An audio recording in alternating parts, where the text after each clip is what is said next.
नमस्कार दोस्तों, स्वागत है आपका फिर से हमारे चैनल पर। बहुत समय से मैं वीडियोस नहीं दे पा रही थी। कुछ लोगों के कमेंट्स भी आ रहे थे कि मैम आप रेगुलर रहिए या अपनी जर्नी शेयर करिए। बट थोड़ा सा बिजी शेड्यूल था, नई नई जॉब है तो थोड़ा टाइम कम मिलता है। लेकिन आज से मैं रेगुलर वीडियोस अपलोड करूँगी। और जो भी बच्चे हमारे साथ जुड़े हुए हैं, कोशिश करूँगी कि मेरे थ्रू अगर उनको थोड़ी सी भी मदद मिलती है तो ज़रूर मैं अपनी तरफ से पूरी कोशिश करूँगी। तो आज का जो पहले हमारा टॉपिक है, सहायक समीक्षा अधिकारी और समीक्षा अधिकारी, उसका सिलेबस क्या है। उसके साथ साथ मैं आपको बताऊंगी कि मैंने जो एग्ज़ाम क्रैक किया है वो हाई कोर्ट एआरओ या हाई कोर्ट सहायक समीक्षा अधिकारी का है। हाई कोर्ट समीक्षा अधिकारी का एग्ज़ाम कंडक्ट नहीं करवाता है, वो केवल एआरओ असिस्टेंट रिव्यू ऑफिसर के लिए ही एग्ज़ाम कंडक्ट करवाता है। और उसके सिलेबस और ये आपका सचिवालय वाला सिलेबस है उसमें थोड़ा सा डिफरेंस है। थोड़ा सा क्या, उसमें काफ़ी डिफरेंस है कि मेंस में हाई कोर्ट में आपको इंग्लिश देखने को मिलती है जबकि वहाँ पे आपको इंग्लिश नहीं मिलेगी। अब सबसे पहला है कि प्रारंभिक परीक्षा, मुख्य परीक्षा दो। आपको ये तो ध्यान रखना पड़ेगा कि आपको 4 स्टेप से गुजरना पड़ेगा।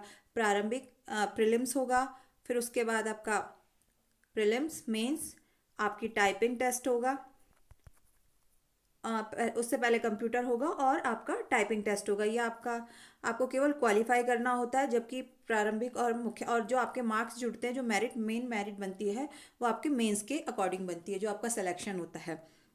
अब सबसे पहले अगर हम सिलेबस देखें तो यहाँ पे हमें देखने को मिलेगा प्रारंभिक परीक्षा जो है, प्रीलिम्स है, वो 150 नंबर की होती है और वस्तुनिष्ठ प्रकृति की होती है। यानी आपको ऑब्जेक्टिव टाइप क्वेश्चन देखने को मिलेंगे।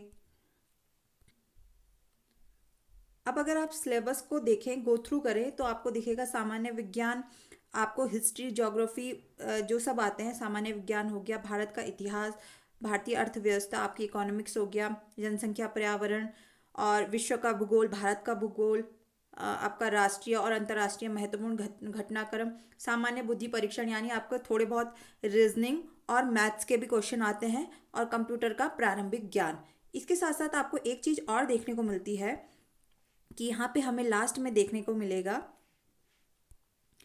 कि उपरोक्त पहलुओं को दृष्टिगत रखते हुए अभ्यर्थी से उत्तराखंड के विशेष संदर्भ में जानकारी अपेक्षित है। या अगर आप लास्ट ईयर के क्वेश्चन पेपर उठा के देखेंगे तो आपको उत्तराखंड के भी क्वेश्चन उसमें मिलेंगे। आप केवल यहाँ पे फोकस ना करते हुए, केवल के ही पोर्शन को फोकस ना करते हुए अपने उत्तराखंड को भी स्ट्रॉन्ग करेंगे। और उत्तराखंड का आप कोई भी एग्जाम दे रहे हैं तो यूके उत्तराखंड वाला जो पोर्शन है, ये सबसे ज़्यादा आपको बेनिफिट देता है। मेरा जो सिलेक्शन का जो, अगर किसी ने जो इम्पोर्टेंट पार्ट प्ले करा है वो था उत्तराखंड।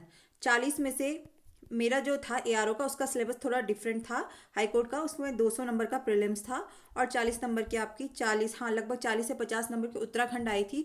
उसमें से मेरे 35 क्वेश्चन करेक्ट थे, जिसने मेरा प्रील निकालने में बहुत इंपॉर्टेंट रोल प्ले किया।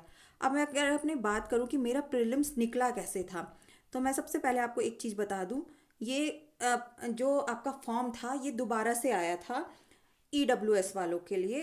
जब रूल निकला था तो ये दोबारा से फॉर्म आया था और अक्टूबर 2020 में ये फॉर्म आया दोबारा से,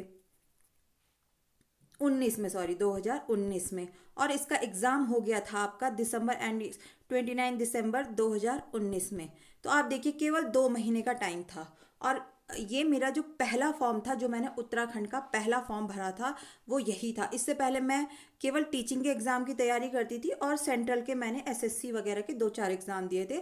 उसके बाद ये पहला एग्ज़ाम था जिसको मैं तैयार कर रही थी। अब सबसे पहले ये बात आई कि मैंने कैसे अपनी तैयारी केवल 2 महीनों में कैसे करी। और ख़ासकर मैं हाउसवाइफ्स जो हैं, क्योंकि बीइंग अ हाउसवाइफ मैंने अपना ये एग्ज़ाम क्लियर किया है। मैं मैरिड थी उस टाइम पे और साथ में मैं कहीं पे कॉन्ट्रेक्चुअल में टीचिंग भी कर रही थी। प्लस ये हो गया। और मेंस के टाइम पे मैं आपको बता दूं कि आई वॉज 8 साढ़े 8 महीने में प्रेग्नेंट थी और मैं उस टाइम पे अपना मेंस और कंप्यूटर टाइपिंग देने के लिए गई थी। तो जो हाउस वाइफ्स हैं वो बिल्कुल भी डिमोटिवेटेड ना हो। और अगर मेरी इस वीडियो से आपको थोड़ी सी भी हेल्प मिलती है तो ज़रूर उन पॉइंट्स को आप नोट करते रहिए। तो सबसे पहले क्या करना है, आपको सिलेबस से गो थ्रू। तो जैसे मैंने आपको बताया कि ये तो सिलेबस है ही। अब क्योंकि हाई कोर्ट एआरओ तो अब आने से रहा, कम से कम 4-5 साल तक तो आएगा नहीं।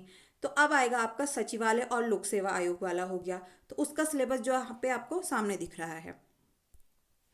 तो सबसे पहले आपको सिलेबस से गो थ्रू होना है। कहीं पे आप प्रिंट आउट निकाल के इसे अपने सामने पेस्ट करके जरूर रखिए। बिना सिलेबस को देखे हुए कोई भी एग्जाम की तैयारी नहीं हो सकती है। अब आपको इनको पार्ट्स में डिवाइड कर देना है। अब शायद हर कोई, ऐसा तो होता ही है, जैसे मेरे केस में था कि मेरी मैथ्स और रीजनिंग अच्छी थी, पर मेरे लिए ड्रॉबैक ये था कि हाई कोर्ट एआरओ में मैथ्स और रीजनिंग का जो स्कोप है वो ज़ीरो है, एक भी क्वेश्चन नहीं आता है। जैसे यहाँ पे तो आपको दिख रहा होगा सामान्य बुद्धि परीक्षण का के क्वेश्चन आते हैं, बट उसमें सामान्य बुद्धि परीक्षण का कुछ भी नहीं था, तो वहाँ मेरा ज़ीरो हो गया था। तो अब मैंने देखा कि मेरा कौन सा पॉइंट है जिसमें जिसमें मेरा थोड़ा सा स्ट्रांग है। तो चूँकि मैं एसएससी की प्रिपरेशन कर रही थी, तो थोड़ा बहुत मेरी हिस्ट्री एंड ज्योग्राफी और पॉलिटी वगैरह थोड़ा उससे ठीक थी, यानी मेरी जीएस थोड़ी सी ठीक थी, बहुत अच्छी नहीं बोल सकती हूँ, बट बाकी के कंपैरिजन में ठीक थी। और उत्तराखंड मेरा ज़ीरो था, क्योंकि मैंने उस टाइम तक कभी भी कोई भी उत्तराखंड का एग्ज़ाम नहीं दिया था। तो मुझे सबसे ज़्यादा फोकस करना था अपने उत्तराखंड वाले पोर्शन में, क्योंकि मुझे पता था यहाँ से मुझे 40 क्वेश्चन मिलेंगे। बाकी बाकी पोर्शन, मैंने साइंस की मैं स्टूडेंट थी, तो साइंस भी मेरी ठीक ठाक थी। तो ऐसे ही कुछ ना कुछ में तो आप लोग थोड़े से होंगे, और नहीं होंगे तो आपको तैयारी करनी पड़ेगी। कोई दूसरा ऑप्शन नहीं है, कोई भी चीज़ याद नहीं रखता है, केवल याद रहता है तो आपका सिलेक्शन। और ये भी मैं आपको बता दूं कि जो मेरी रैंक थी वो रैंक 6 थी, और जनरल से मैंने क्वालिफाई किया है, रैंक 6 थी मेरी, और गर्ल्स में मेरा तीसरा तीसरा नंबर था। तो अब देखेंगे, तो सबसे पहले जैसा हो गया सामान्य विज्ञान, तो हमको क्या करना है, टाइम टेबल। टाइम टेबल के लिए हमको पहले देखना है, अगर हम स्टूडेंट हैं तो हमारे पास 24 आवर्स पूरे हैं, उसमें से आप अपना खाना पीना नींद वींद जो भी होता है वो टाइम निकाल के आपके पास कितने बच रहे हैं वो आपको देखने हैं। तो आपको अपना टाइम टेबल फिक्स कर देना है कि इतने, और हर एक सब्जेक्ट को आपको टाइम देना है। हिस्ट्री को आपको टाइम देना है, इकोनॉमिक्स को, ज्योग्राफी को, जीएस वो सॉरी रीजनिंग और मैथ्स वाले पोर्शन को, और कंप्यूटर को। उसके साथ साथ आपके पास ये देखिए, आपको सबसे जो इम्पोर्टेंट है आजकल के एग्जाम में, जो सबसे ज़्यादा बच्चे लॉस जिसमें हो रहा है, वो है आपका अधुनातन राष्ट्रीय और अंतर्राष्ट्रीय महत्वपूर्ण घटनाक्रम, यानी कि करंट अफेयर्स। इसको आपको लगभग, और यूकेपीएससी का जो फॉर्मेट है उसमें मैंने ये चीज़ ऑब्जर्व करी है कि ये बिल्कुल रिसेंट नहीं पूछता है। अगर आप 2023 में कोई एग्ज़ाम दे रहे हो तो लगभग आपको 2021 तक का करंट अफेयर्स रखना पड़ेगा, क्योंकि हमने जो देखा था कि 2019 के एग्ज़ाम में 2018 और 2017 तक के भी क्वेश्चंस पूछे गए थे। और करंट अफेयर्स बहुत मेजर रोल प्ले करता है आपकी प्रीलिम्स क्वालिफाई करने में या ना करने में। तो ये चीज़ आपकी ध्यान हो गई। उसके बाद आप एक चीज़ और ध्यान रखेंगे कि कार्ड्स कार्ड्स के लिए हमारे चैनल में एक सेपरेट वीडियो भी बना है, सर ने, कौशिक सर ने बनाया है, कि कार्ड्स आप जरूर बनाइए, क्योंकि लास्ट टाइम पे जो आप रिवीजन जब कर रहे होते हैं, जो आपके पास लास्ट एक हफ्ता या 10 दिन बच जाते हैं, उस टाइम पे कार्ड्स बहुत इंपॉर्टेंट रोल प्ले करते हैं आपके आपके रिवीजन में। तो आप कार्ड्स से ज़रूर प्रैक्टिस कीजिए। और उसके बाद आपका एक और चीज़ होता है कि अब जैसे हम दिन भर में खाना खाते हैं या फिर हम ब्रश कर रहे हैं, बहुत सारा, लगभग मैं मान लूँ तो 2 घंटे का ऐसा टाइम होता है जो हमारा एक्स्ट्रा होता है, जिस टाइम पे हम कुछ नहीं कर रहे होते लेकिन हम पढ़ाई भी नहीं कर रहे होते हैं। तो इस टाइम को हम कैसे यूटिलाइज करें, या जैसे मैं अपना बताऊं तो मुझे खाना भी बनाना होता था और खाना खाना भी होता था, प्लस अपने हस्बैंड के टिफ़िन वगैरह सब कुछ करना होता था। तो जब मैं खाना बना रही होती थी या रोटी बना रही होती थी, तो मेरे सामने वीडियोस चल रही होती थी, जीएस की, उत्तराखंड की, या फिर मैं ऑडियो सुन रही होती थी अपनी ही। जब मैं खाली टाइम में हूँ तो अपनी मैंने रिकॉर्डिंग करके मैंने ऑडियो सुन ली। उसके लिए आप ब्लूटूथ या हेडफोन्स आजकल हर किसी के पास होते हैं, उसको यूज़ कर सकते हैं। ये बहुत ज़रूरी है, सबसे ज़्यादा ज़रूरी है, क्योंकि अगर आपने अपने 2 घंटे यहाँ पे बचा लिए हैं तो वो 2 घंटे आपको आगे जाके बहुत फ़ायदा करेंगे। तो इनको आपको कैसे यूज़ करना है ये भी आप ध्यान करें। तो आप लोग समझ गए होंगे, सबसे पहले तो आपको सिलेबस से गो थ्रू होना है। उसके बाद आपको हर सब्जेक्ट के लिए एक टाइम टेबल बना के हर सब्जेक्ट को टाइम देना है। तीसरा, आपको कार्ड्स बना के प्रैक्टिस करनी है। चौथा, आपको अपने जो खाली टाइम है उसको कैसे यूटिलाइज करना है। ऑडियो सुन सकते हैं, वीडियो सुन सकते हैं अपने। अब हमारी तो बात थी, जो या मेरी जो बात थी, तो मैंने रूम्स में चिट चिपकाए होते थे, जहाँ पे मुझे जो दिखता था मैं वहाँ पे वो चिपका देती। अगर मूंगफली मुझे दिख रही है और मूंगफली से रिलेटेड मुझे कोई भी फैक्ट पता है, मैं उसमें लिख देती थी। आलू से रिलेटेड मुझे कोई भी फैक्ट पता है, वो मैं उसमें लिख देती थी, क्योंकि मुझे पता आलू से मैंने काम करते रहना है। मुझे डेली आलू दिखेगा तो मुझे वो फैक्ट अभी हमेशा याद हो जाता था। जैसे आलू से रिलेटेड एक फैक्ट मुझे अभी तक याद है कि आलू का अनुसंधान केंद्र शिमला में है, क्योंकि ये मैंने आलू में लिखा हुआ था। और ये क्वेश्चन लगभग मैंने 3 या 4 साल पहले पढ़ा था, लेकिन मुझे अभी तक याद है, क्योंकि मैंने ऐसे ही अपनी पढ़ाई करी। क्यों?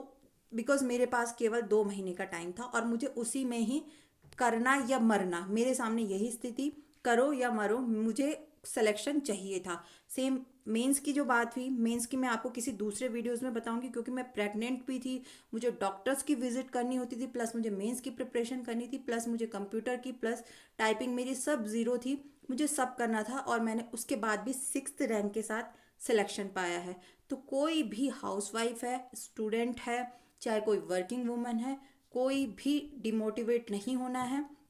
अभी भी अगर आप देखेंगे कि जो पटवारी लेखपाल का है कि लीक हो गया पेपर, उसकी वजह से दोबारा हो रहा है, ऐसा मेरी लाइफ में 2016 के बाद से बहुत बार हुआ है। क्योंकि मैंने तब से अपनी तैयारी की जो राह थी वो शुरू कर दी थी। भले मैं आई हूँ, जो मेन मैं आई हूँ वो 2018 के बाद आई हूँ, जब मेरी शादी हो गई थी। तो आपको बिल्कुल भी हार नहीं माननी है, शायद ये नई शुरुआत हो, और इसी शुरुआत के साथ आपको फिर से अपनी तैयारी करनी है। अब से हम रेगुलर वीडियोस डालेंगे। आपको हमारे चैनल में उत्तराखंड की वीडियोस हम कल से शुरू कर देंगे और पूरा सिलेबस आपका कंप्लीट हो जाएगा। तो आज की वीडियो में बस इतना ही। फिर से मिलूंगी मैं आपको नई वीडियो और नई इन्फॉर्मेशन के साथ। तब तक के लिए धन्यवाद। Good luck, bye bye, take